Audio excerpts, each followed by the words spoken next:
Assalamualaikum warahmatullahi wabarakatuh. Alhamdulillah wa kafa wa salatu wa salamu ala rasulillah mustafa wa ala alihi wa ashabihi wa mutabi'ahum bi ihsanin ila yaumil Yang masalah yang Allah muliakan, kita bersyukur kepada Allah pada hari ini bisa berkumpul lagi di masjid sini. Dan pada hari ini insyaallah kita bersama Ustaz Nuzul. Beliau salah satu ustaz kita dari Jakarta yang kita sering lihat di TV Roja. Dan kita banyak istifadah dari beliau dalam masalah-masalah agama. Dan insyaallah pada hari ini beliau akan membantu untuk memberikan jawaban-jawaban atas pertanyaan-pertanyaan nanti insyaallah. Pertanyaannya bau? Siapa yang nulis kertas? Taruh aja di atas meja. Hadirin jemaah sekalian yang dirahmati Allah Subhanahu wa taala. Pada Ahad malam Senin yang lalu kita sudah bahas beberapa hal. Saya coba reminder sedikit saja. Yang pertama, saya telah membahas amalan-amalan yang kita kerjakan selama bulan Zulhijjah, termasuk yang kita baru saja kerjakan insyaallah di hari ini, yaitu puasa Arafah. Semoga Allah Subhanahu wa taala mengampuni dosa-dosa kita, dosa setahun yang lalu dan dosa setahun yang akan datang dengan mengerjakan puasa Arafah ini insyaallah. Kita sudah bahas hukum kurban, kita sudah bahas waktu berkurban, kapan memulainya dan kapan terakhirnya. Kita sudah bahas tempatnya di mana. Kemudian kita sudah bahas kriteria hewannya, cacat-cacat apa saja yang tidak boleh, jenis-jenis hewan yang seperti apa yang boleh, usia minimal dari setiap hewan yang kita kurbankan. Bagaimana kalau seandainya dia pecah tanduknya? Bagaimana kalau seandainya ternyata setelah disembelih di dalam perutnya ada anaknya? Satu keluarga berapa kambing, atau satu kambing untuk bisa berapa keluarga? Satu sapi untuk berapa keluarga? Bagaimana yang sunnah yang ada pada diri hewan, seperti soal gemuk, jenis kelamin dan yang lainnya? Apa hukumnya orang berkurban dengan diniatkan untuk orang tuanya yang sudah meninggal? Bagaimana hukumnya kalau berkurban tetapi untuk janin dan janinnya belum lahir? Bagaimana hukumnya seseorang memotong rambut dan kuku dari tanggal 1 Zulhijjah sampai dengan hewannya disembelih? Bagaimana kalau sudah tahu hukumnya lalu kemudian ternyata tetap memotong rambut dan kukunya? Siapa yang tidak boleh potong rambut? Bagaimana cara membaginya? Apa hukumnya membayar jagal dengan menggunakan hewan? Apa hukumnya panitia menjual kulit? Apa hukumnya orang berkurban dengan cara arisan? Apa hukumnya kalau seseorang anaknya lahir dan waktu akikahnya bertepatan dengan kurbannya? Maka ini adalah masalah-masalah yang sudah kita bahas pada pertemuan yang lalu. Saya sudah dapat beberapa pertanyaan tentang kurban, dan insyaallah pada hari ini kita juga akan menimba ilmu atau faedah dari Ustaz kita, Ustaz Yusuf. Saya sesuai perjanjian, saya membacakan pertanyaan ya.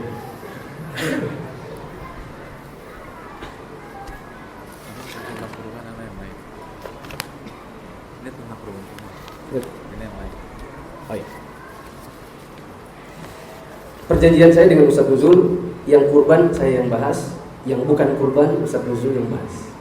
Antum banyak-banyak tanya sesama beliau, mumpung ada orangnya.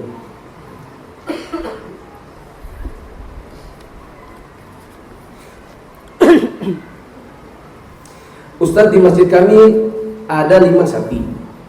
Bolehkah panitia membagikan 1/3 bagian pengkurban yang dagingnya sudah tercampur, dikumpulkan terlebih dahulu baru dibagi-bagikan jatah pengkurban?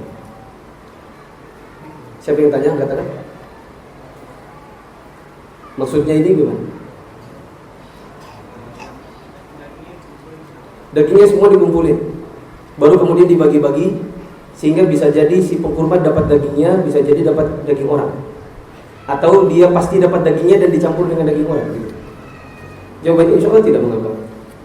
Yang dia makan dagingnya sendiri itu adalah sunnah. Adapun dia dapatkan jatah dari dagingnya orang lain, maka insya Allah itu statusnya hadiah, maka tidak mengapa.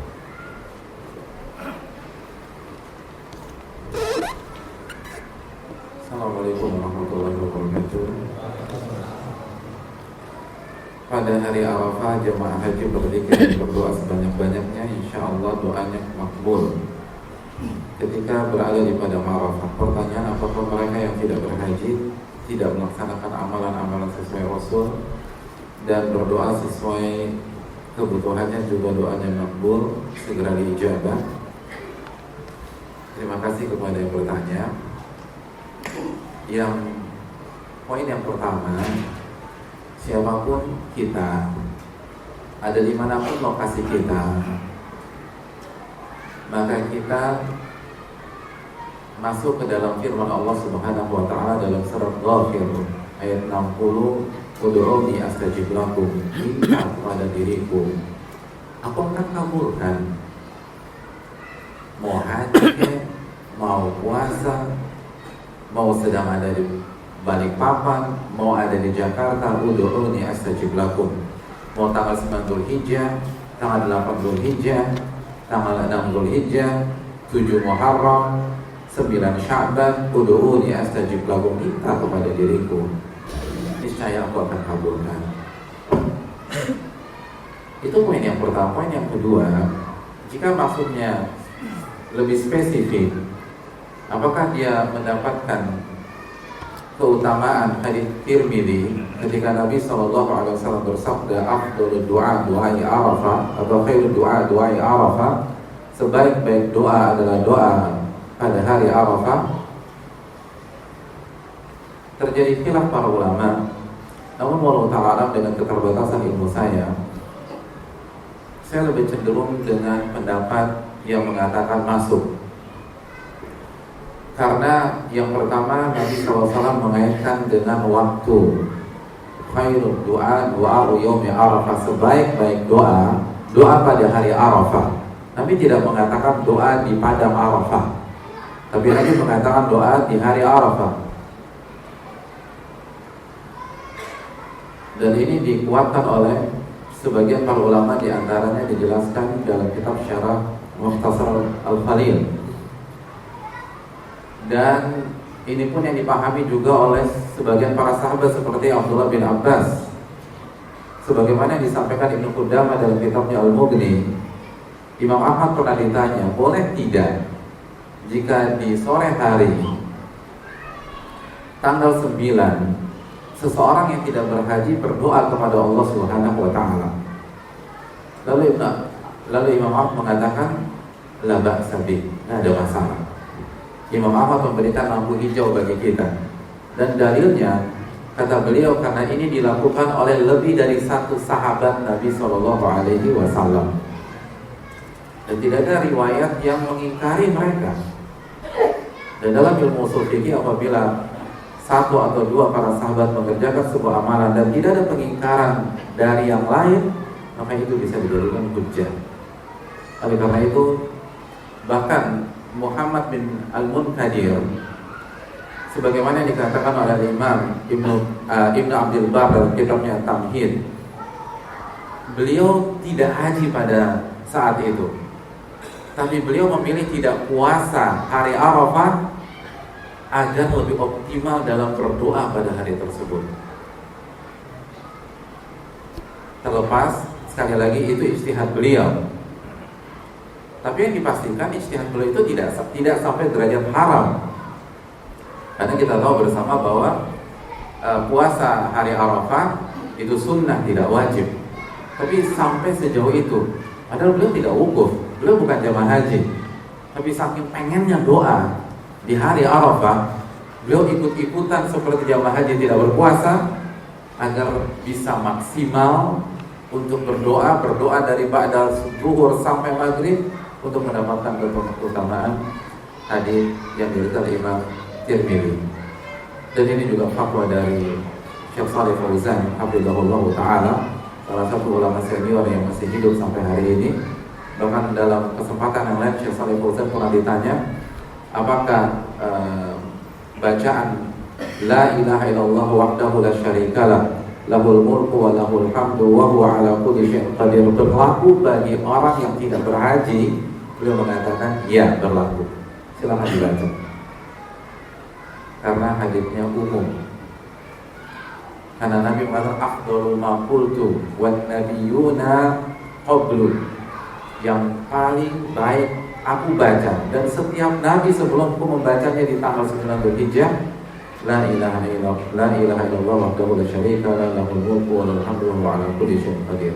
Insyaallah ini hari-hari terbaik dan kita baru saja menyelesaikan hari Arafah.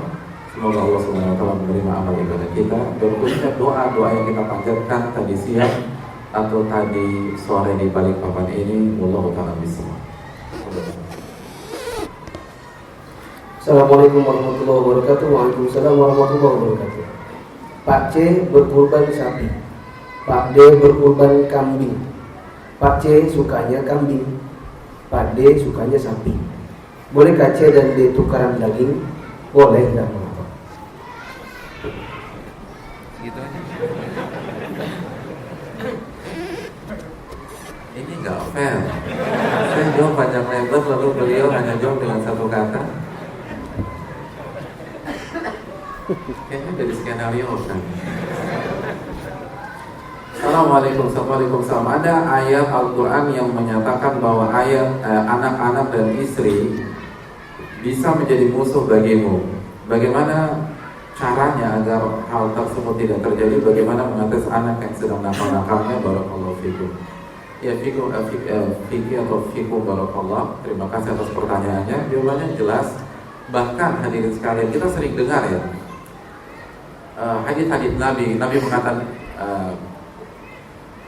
wattaqud dunya wattaqun nisa, bertakwalah kepada Allah dalam menyikapi dunia dan bertakwalah kepada Allah terhadap fitnah wanita. Lalu kita tahu juga hadis bahwa yang pertama kali atau fitnah yang pertama kali melanda Bani Israel karena fitnah nisa, itu perempuan. Jadi di beberapa hadis Nabi SAW itu kita diwanti-wanti hati-hati fitnah perempuan, fitnah perempuan, fitnah perempuan, fitnah perempuan, atau fitnah wanita, fitnah wanita, fitnah wanita. Saya ingin tanya, terbesit di benak antum fitnah wanita itu seperti apa? Hah? Antum nggak pernah lihat wanita gitu? Fitnah wanita itu apa sih? Hah? Syahwat, terus apa lagi?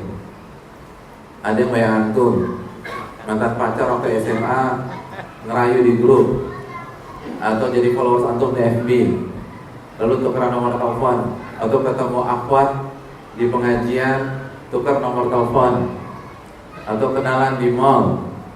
Hadirin yang dirahmati Allah, itu semua fitnah wanita tanpa diragukan lagi. Tapi yang menariknya, kalau antum baca buku-buku para ulama ketika mensyarah hadis-hadis tentang fitnah wanita, maka penekanan mayoritas ulama yang menjelaskan tentang hadis-hadis tersebut itu wanita yang berada di rumah antum, yang satu kamar dengan antum, yang satu ranjang dengan antum. Siapa yang satu ranjang dengan antum? Nggak ada kan yang dua ranjang, yang apa twin bed juga ada? Nggak kan? Ternyata penekanannya isi. Artinya bukan yang di luar sana tidak memfitnah, tetapi banyak sekali para seperti Imam Nawawi menekankan sekali masalah ini. Justru fitnah istri itu lebih dahsyat. Ibu-ibu jangan emosi ya, sudah berkeluarga. Karena ini sesuai dengan konteks pertanyaan. Nah, kenapa itu bisa terjadi?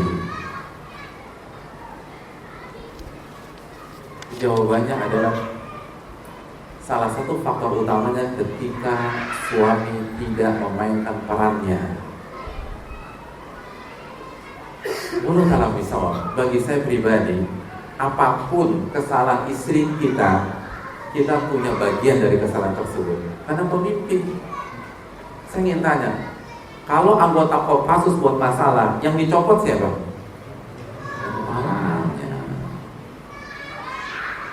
Setahun yang lalu, beberapa bulan yang lalu, ketika terjadi mudik parah, bukan di Lebaran ya, kalau nggak salah di akhir tahun, yang mundur siapa? Salah satu dirjen kan di transportasi. Jadi Lagi-lagi kita itu pemimpin. Ar-rijalu qawwamuna 'alan nisa. Laki-laki itu pemimpin bagi wanita. Kullukum ra'in wa kullukum mas'ulun 'an ra'iyatihi. Setiap kalian itu pemimpin dan akan ditanya tentang orang-orang yang Anda pimpin. Agar istri kita dan anak-anak kita tidak menjadi musuh kita, tidak merongrong kita, maka bersikaplah sebagai pemimpin sejati. Saya tidak mengajak kita menjadi seorang otoriter, tapi pemimpin sejati adalah orang yang bisa memadukan antara ketegasan yang dibalut dengan kelembutan. Sejati bukan berarti kasar. Bagaimana kita tegas, bagaimana kita lembut, bagaimana kita berakhlak, dan yang terpenting bagaimana kita mendidik mereka. Anfusakum wa ahlikum nara. Surat Al-Tahrim ayat 6. Jagalah diri kalian dan keluarga kalian. Ali bin Abi Thalib radhiyallahu taala anhu menjelaskan bahwa cara menjaga istri dan anak-anak kita dari api neraka, bagaimana caranya? Ajarkan agama dan ajarkan adab bagi mereka. Oleh karena itu Ibnu Qayyim rahimahullah taala menjelaskan bahwa orang tua itu akan dihisab sebelum anak-anaknya.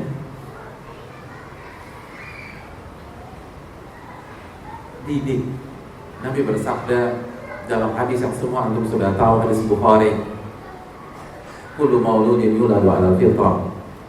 Setiap bayi yang baru lahir di atas fitrah. Fa abawah yuhawidani au yunassirani au yumajjisani, dan kedua orang tuanya yang menjadikan dia Yahudi, yang menjadikan dia Nasrani, yang menjadikan dia Majusi. Orang tua. Atau melihat anak gak beres, itu orang tua. Bukan saya, Nabi mengatakan. Hadirin, dalam hadis ini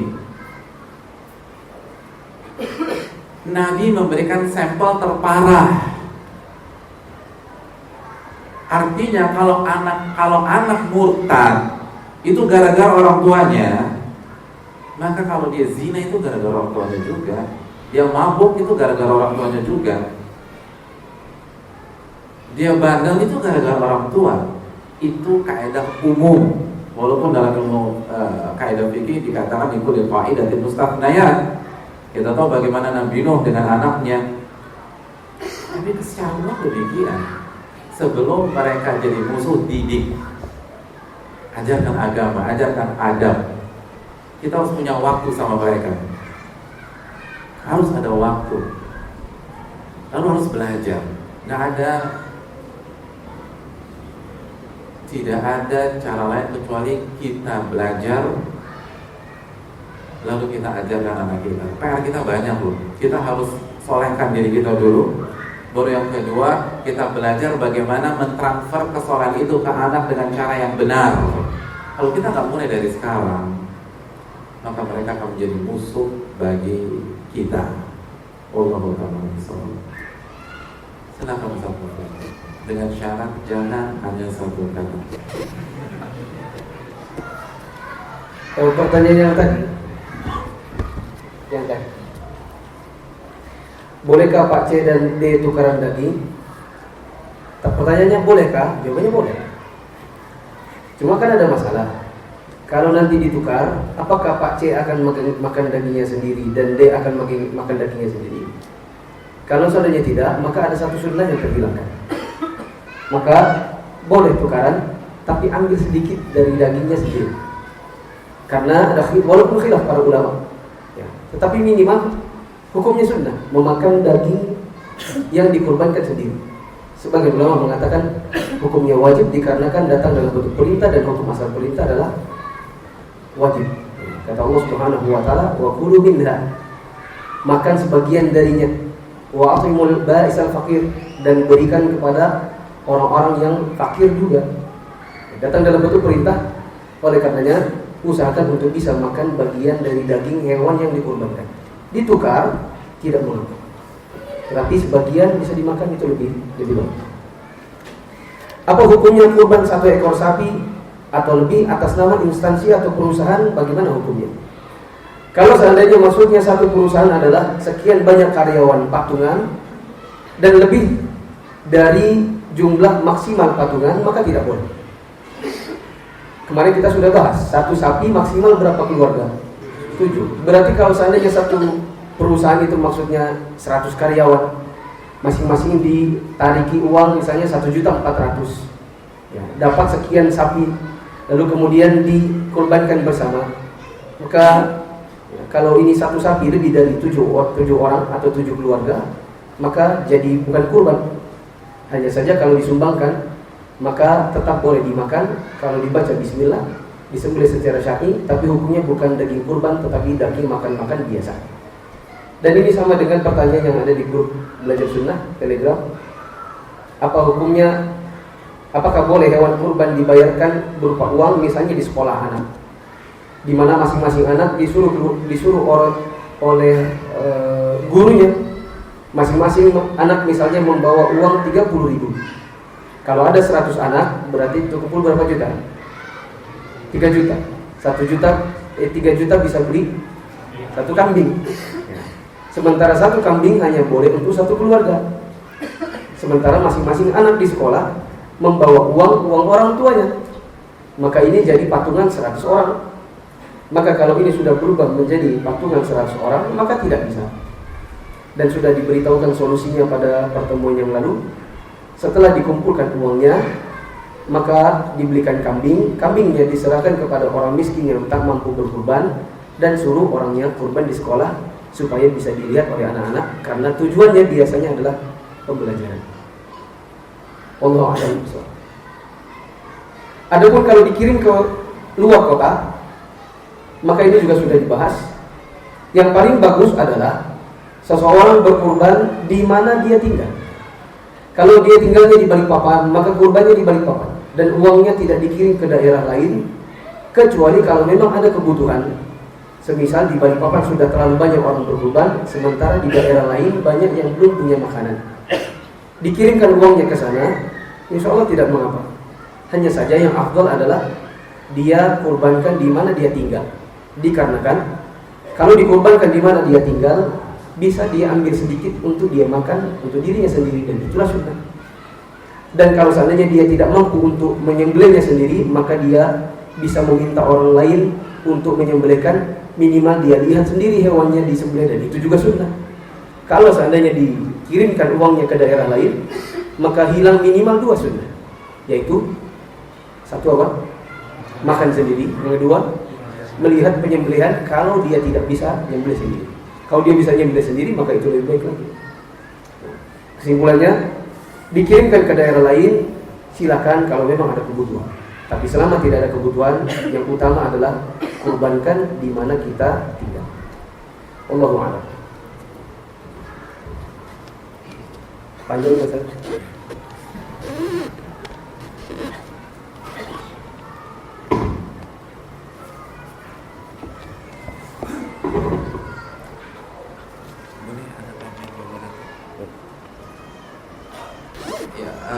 Tadi saya minta izin sama beliau untuk menambahkan jawaban beliau. Jawaban beliau udah bagus sekali. Hanya saja saya ingin menekankan hadirin yang dirahmati oleh Allah Subhanahu Wa Taala. Inti dari ibadah kurban itu ibadah vertikal, bukan ibadah horizontal. Para ulama akidah menyatakan bahwa perbedaan sesembelihan ibadah yang berkaitan dengan tauhid dan syirik dan penyembelihan yang non ibadah. Kalau penyembelihan ibadah itu intinya iraqatud dam, mengalirkan darah. Adapun kalau non ibadah itu daging. Bisa dipahami, ini faedah yang disampaikan oleh Syekh Abdul Aziz Al-Rais bin Rais, salah satu masyayikh di Riyadh. Oleh karena itu, kenapa misalnya seorang dukun kalau meminta dari korbannya, salah satu permintaan dukun dari kepada korban misalnya menyembelih ayam hitam, iya enggak? Pengalaman ya? Enggak. Ayam hitam. Sembelih ayam hitam. Pertanyaannya, kira-kira requestnya Pak Dukun paha atau dada? Hah? Dia nggak butuh, daging, karena itu request dari jin, dan jin ingin antum melakukan kesyirikan. Begitu antum sembelih kepada jin, selamat, Anda baru saja melakukan kesyirikan. Anda memakan dadanya, kayak paha atas, paha bawah, terserah, itu syirik. Orang yang tanam kepala kerbau mau bangun jembatan, kira-kira diambil apanya? Darah. Begitu juga dengan udhiyah atau dhahiyah, darah. Itu inti dari ibadah, iraqatud dam. Oleh karena itu sangat dianjurkan antum nyembelih sendiri. Kenapa demikian? Karena kalau antum oper ke tempat lain, bagaimana mungkin antum mendapatkan derajat ihsan? Apa arti ihsan? Apa definisi ihsan? Anta'budallah ka'annaka tarah, fa in lam takun tarah fa innahu yara. Engkau beribadah kepada Allah pada saat engkau beribadah, engkau seakan-akan melihat Allah. Kalau engkau tidak berhasil sampai derajat seperti itu, maka paling tidak pada saat engkau beribadah, engkau yakin Allah sedang melihat dirimu. Contoh, sholat ibadah atau bukan? Ibadah. Bagaimana kita mencapai derajat ihsan? Pada saat kita takbiratul ihram, baca al-fatihah, ruku, i'tidal, sujud, maka hadirkan perasaan seakan-akan kita melihat Allah. Kalau nggak bisa, maka yakinlah pada saat kita baca al-fatihah, Allah melihat kita. Pada saat kita ruku, Allah melihat kita. Pada saat kita sujud, Allah melihat kita. Maka kita mendapatkan gelar tertinggi di dalam Islam, ihsan dalam beribadah. Bukankah demikian, hadirin?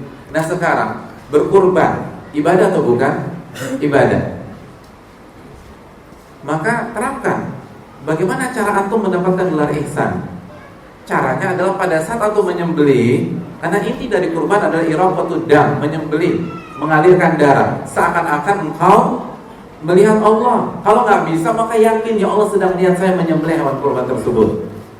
Nah pertanyaan, kalau antum oper keluar, atau antum di balik papan, antum nggak datang, atau antum nggak menyaksikan sebagaimana saran Ustaz kita, Ustaz Mufti hafizahullah ta'ala, bagaimana antum dapat derajat ihsan? Nggak mungkin lah. Pas orang yang ngirim keluar, kan andalannya kalau nggak SMS, WA atau telepon, iya nggak sih? Selamat, alhamdulillah kambing bapak baru saja dipotong 5 menit yang lalu. Pada saat 5 menit yang lalu antum lagi ngapain? Bisa jadi antum lagi ketawa, lagi hahaha, lagi WK, lagi bercanda sama anak dan istri, lagi tidur, terkadang ada yang nonton TV. Terus gimana bisa dapat derajat ihsan? Oleh karena itu penting, makanya Nabi potong sendiri. Dan riwayat Nabi mewakilkan ke Ali bin Abi Thalib, dan ini adalah dalil adanya taukil di dalam udhiyah. Itu kan karena Nabi berkurban lebih dari 1, dalam riwayat 100 onta, dan beliau sudah nyembelih, dia nakar, baru setelah itu diwakilkan oleh Ali. Allah Ta'ala mungkin itu. Dan ini bukan berarti kita tutup pintu buat saudara-saudara kita yang membutuhkan. Yang pertama, sebagaimana kata Ustaz Mufti hafizahullah ta'ala, kalau darurat, kalau butuh, ya silakan. Yang kedua, ini kan 10 hari pertama Dzulhijjah, untuk korban atau transfer uang ke mereka. Jangan kurban di sini, transfer uang ke mereka. Jangan perhitungan di 10 hari pertama di bulan Dzulhijjah. Ini prime time-nya ibadah, diganti sama Allah. Dan kita tahu bersama, ulama mengatakan berkurban pahalanya lebih afdal daripada sedekah dengan nominal yang sama. Wallahu ta'ala bishawab. Giliran saya bagi. Mana ya? Padahal strateginya kalau saya nyuri beliau, habis itu beliau lagi. Iya. Apa? Ustaz, bagaimana seandainya keluarga atau istri anak sudah kita dakwahi untuk meninggalkan perkara haram atau bid'ah, semisal musik, lagu, dan amalan bid'ah, namun selalu tetap melakukan perkara yang dilarang tersebut, apakah sebagai suami atau kepala rumah tangga tetap terkena ancaman api neraka seandainya si suami meninggal dunia sementara keluarga atau istri atau anak masih melakukannya? Syukran jazakallahu khairan. Iya, terima kasih jazakallahu khairan atas pertanyaannya. Jawabannya tidak, jika suami telah bertakwa semaksimal mungkin dalam masalah ini. Yang harus dievaluasi adalah yang pertama, saat dia mengingkari istri dan anak-anak, apa niatnya? Banyak di antara kita itu luapan emosi yang bermain. akhirnya tidak menata kata, tidak menjaga sikap, yang ada marah, kesel, suara tinggi. Padahal tidak, istri kita nggak butuh suara tinggi kita, karena marah, emosi, harga diri sebagai suami, omongannya nggak didengar, itu lebih dominan daripada cemburu ketika hukum Allah dilanggar oleh keluarga kita. Jadi ikhlaskan niat. Masih ingat ucapan Muhammad bin Wasid ketika ada seorang orator curhat kepada beliau, omongannya nggak didengar sama manusia, kata Muhammad bin Wasid, inna dzikra idza kharaja minal qalbi waqa'a 'alal qalbi. Sesungguhnya nasihat kalau keluar dari lubuk hati akan masuk ke lubuk hati. Jangan-jangan kita nggak ikhlas, akhirnya istri nolak, anak-anak membantah atau main belakang. Hadirin, masalah keikhlasan penting dalam amal ma'ruf nahi munkar. Sudahkah kita doakan istri kita, doakan anak-anak kita di sepertiga malam terakhir? Sudahkah kita doa sebelum mendudukan mereka di hadapan kita? Sudahkah kita minta agar Allah memberikan hidayah kepada kita dan kepada mereka pada saat kita menasehati mereka? Itu yang pertama. Yang kedua, sudahkah cara kita hikmah dalam menasehati?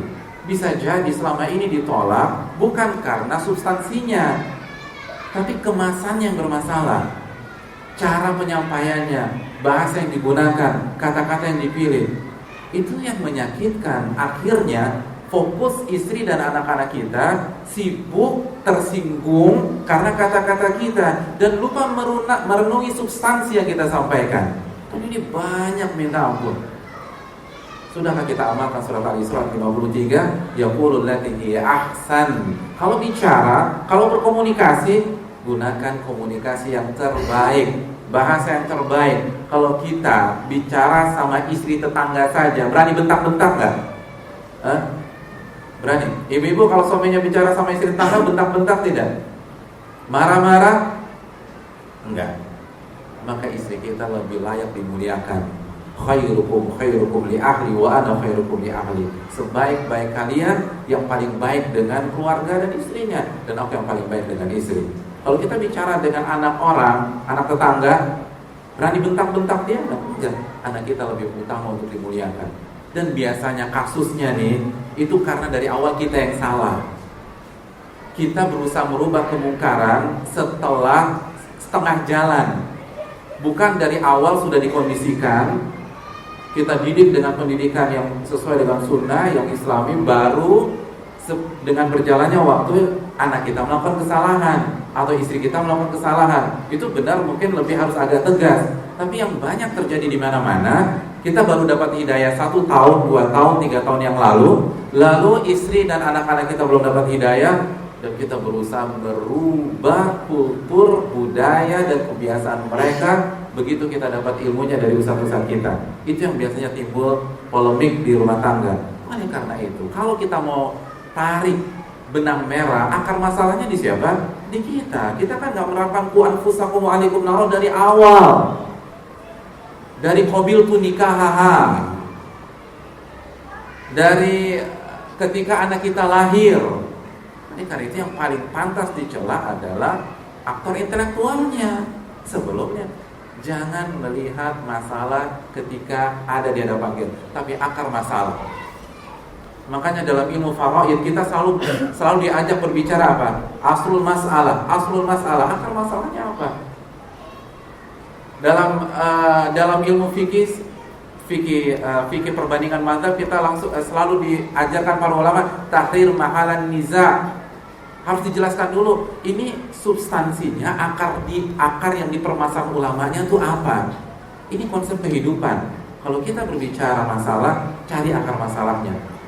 Kalau antum punya luka, lalu luka antum infeksi dan antum demam, kira-kira kalau antum minum obat panas, itu masalah selesai apa tidak?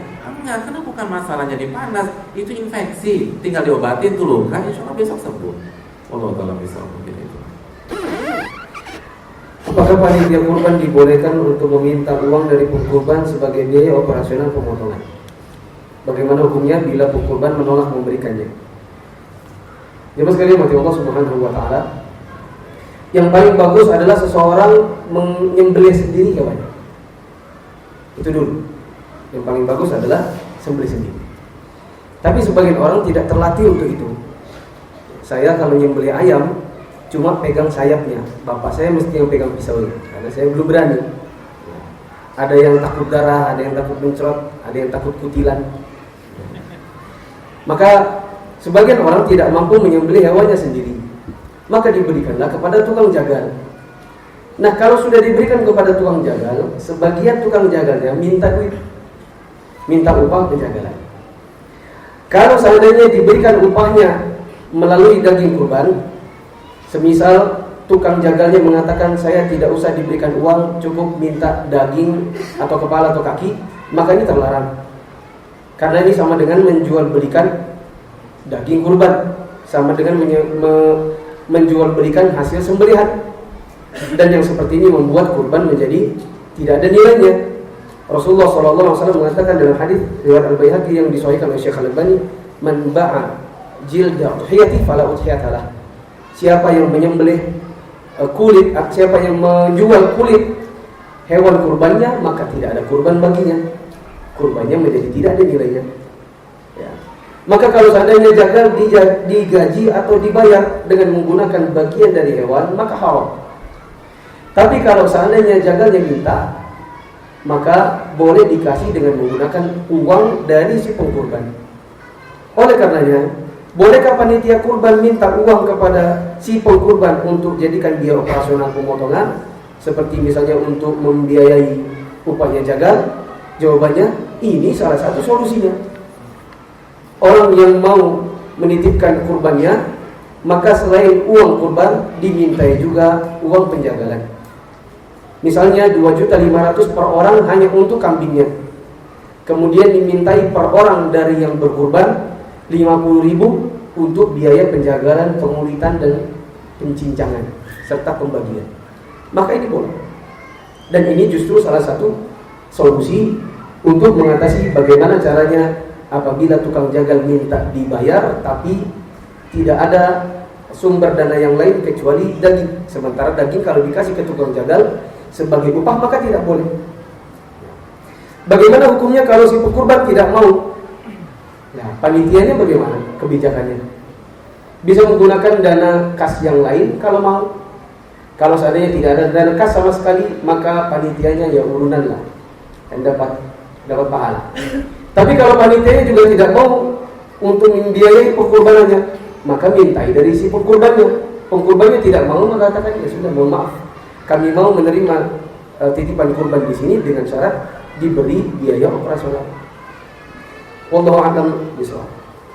Saya tambahkan satu hal, bahwa seorang penjagal tidak boleh menerima kurban, tidak boleh menerima bagian dari hewan kalau niatnya adalah sebagai bagian dari upah. Tapi kalau dia diberikan dikarenakan misalnya dia miskin, dia diberikan daging karena faktor sedekah, boleh. Atau si penjagalnya kaya, tapi pengkurban memberikan dia dengan niat untuk hadiah, bukan untuk upah. Upahnya nanti ada duit sendiri. Tapi dia dikasih duit, dikasih daging karena dia misalnya tetangga sebelah rumah, dikasih sebagai hadiah, maka boleh. Yang tidak boleh adalah ini daging dikasih buat upah. Tapi kalau daging dikasih dikarenakan sedekah atau hadiah, insya Allah tidak boleh. Assalamualaikum warahmatullahi wabarakatuh. Satu ekor kurban kambing untuk satu keluarga. Yang saya tanyakan, pembatasan anggota keluarga itu siapa saja? Apakah orang-orang yang satu rumah dengan kita? Bagaimana dengan keponakan yang berkurban dan tinggal dengan pamannya? Bagaimana dengan anak angkat yang berkurban dan tinggal dengan ibu persusuannya? Apakah bisa disebut keluarga? Alhamdulillah, wassalatu wassalamu ala rasulillah.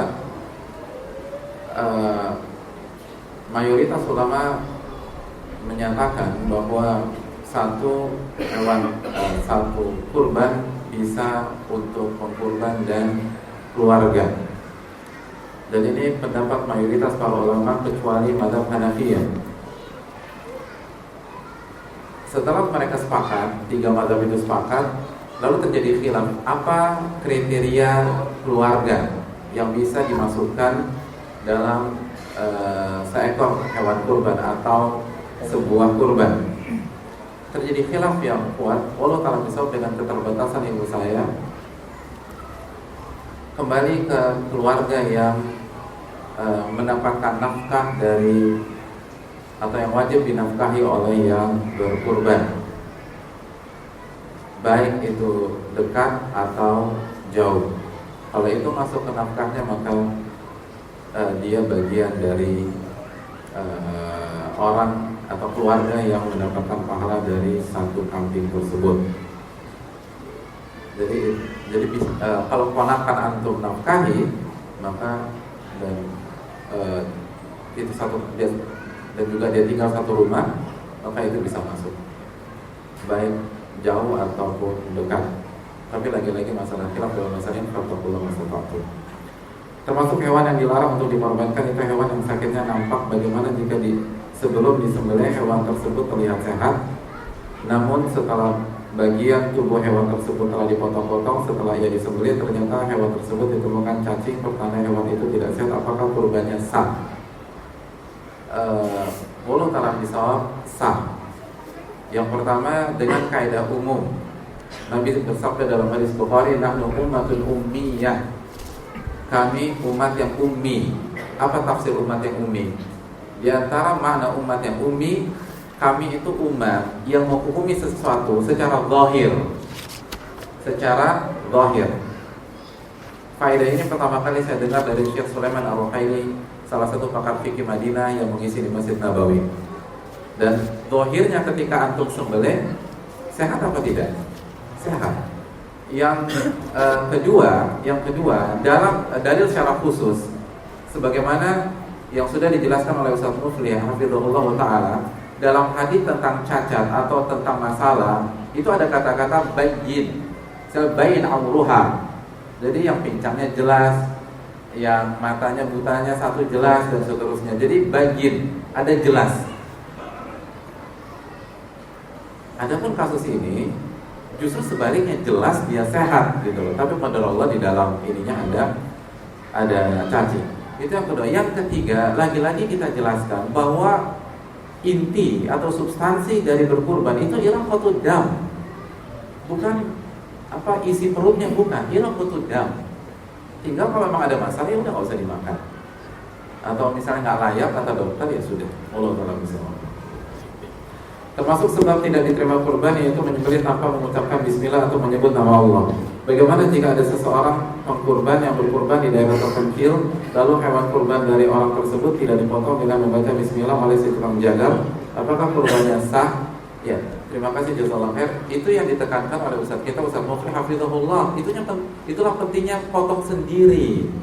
Karena kalau antum oper orang belum tentu syar'i. Dan ini kasus banyak. Waktu saya jadi saksi penyembelihan hadyu untuk jamaah haji, itu ada satu yayasan penyembelihan itu ketika motong sambil ngerokok. Ini di tanah haram loh ya, bukan di Balikpapan, bukan Jakarta, tanah haram. Nyembelih sambil ngerokok, sambil ngisep ngerokoknya bukan gini di mulutnya. Kira-kira antum misalnya ada orang yang beli sambil merokok gitu, kira-kira baca bismillah enggak? Ya enggak, kalau baca bismillah kan jatuh rokoknya. Jatuh.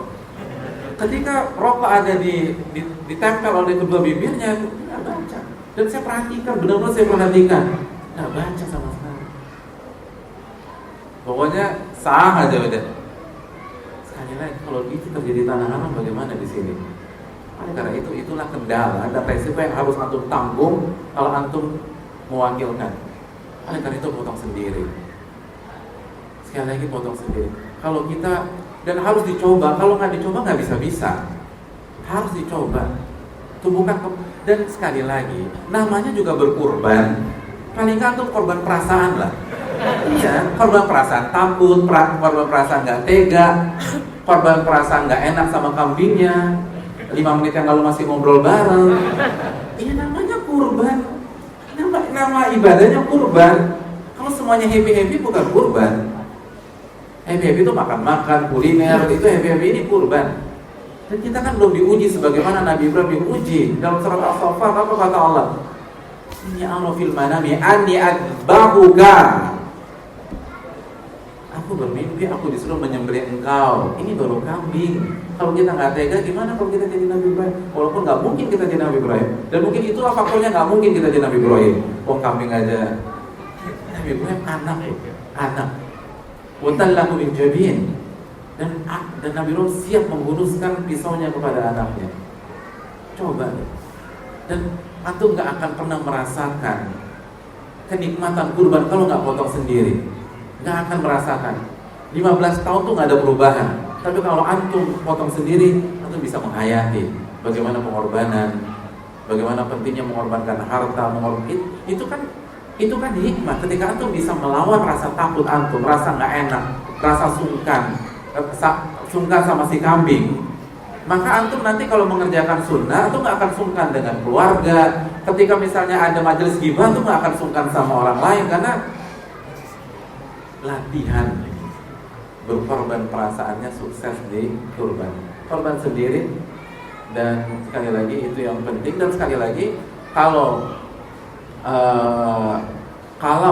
di kurban bisa menerima perwakilan, maka kita tahu perwakilan dalam ilmu fikih jika terjadi artinya jika kita salah dalam memberikan amanat dan uang itu masalah, maka kita pun akan menanggung kerugiannya.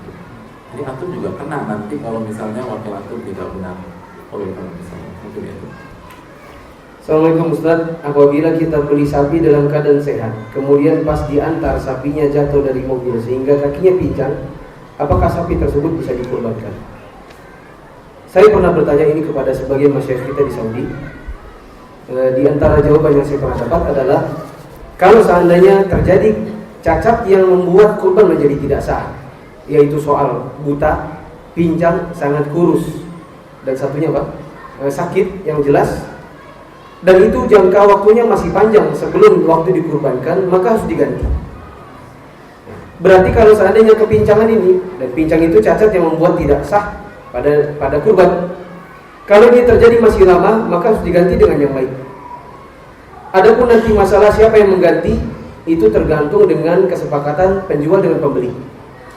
Misal, antum beli sapi di kilo 20, kemudian antum berjanji sebelum sapinya sampai depan rumah saya, maka semua tanggung jawabmu. Sampai sapinya turun dalam keadaan sehat dan diikat di pohon saya, maka semua tanggung jawabmu. Maka manakala sapinya naik atau sapinya turun lalu kemudian patah kakinya, dan itu terjadi adanya perjanjian antara si penjual dengan si pembeli bahwa sebelum sampai di rumahnya si pembeli, semua tanggung jawabnya si penjual, maka yang bertanggung jawab adalah si penjual. Tapi kalau seandainya tidak ada perjanjian demikian, dan perjanjian justru antum datang ke kilo 20, antum bawa pickup sendiri, atau antum bawa truk sendiri, ya, dimana antum sudah putus jual beli di kilo 20, antum bawa pulang, dan ternyata waktu loncat dari truk patah kakinya satu, maka kurbannya menjadi tidak sah dikarenakan jangka waktunya masih lama, dan antumlah yang bertanggung jawab untuk menggantinya karena antum sudah bersepakat demikian dengan si pembeli. Adapun kalau seandainya terjadi cacat ini sesaat sebelum disembelih, maka insya Allah tidak mengapa. Kalau seandainya cacatnya terjadi hanya sesaat sebelum disembelih, misal hewannya ketika digiring menuju tempat penyembelihan, ada anak-anak kecil main-main pisau, kemudian pisaunya terkena di bagian matanya sehingga robek matanya, dan ini buta nyata. Padahal sebentar lagi mau dikurbankan, bahkan ini tinggal jalan lagi menuju kurbanan, maka insya Allah si penyembelih, maka dia tidak harus menanggung dengan mengganti hewan yang lain dikarenakan hanya sesaat sebelum disembelih. Demikian yang saya pernah tanyakan kepada masyarakat kita, cuma saya tidak ingat pasti apakah saya bertanya itu kepada Syekh Sa'ad Asy-Syadzili ataukah Syekh Sa'ad Al-Khotlan ataukah Syekh Muhammad Mukhtar Asy-Syinqiti. Karena 3 orang Syekh ini saja yang saya bisa komunikasi secara langsung kepada beliau. Bagaimana hukumnya apabila berkurban urunan sapi tetapi urunannya tidak sama rata? Misalnya ada yang 2 juta, ada yang 2,5 juta, ada yang 3 juta. Apakah harus sama rata? Jawabannya wallahu alam tidak harus sama rata. Maka kalau seandainya sudah berkurban 7 orang berpatungan pada 1 ekor sapi, di mana 1 orang melebihkan duitnya dengan tujuan untuk dihadiahkan kepada teman urunannya, atau kita katakan subsidi silang, maka insya Allah ini pun tidak mau.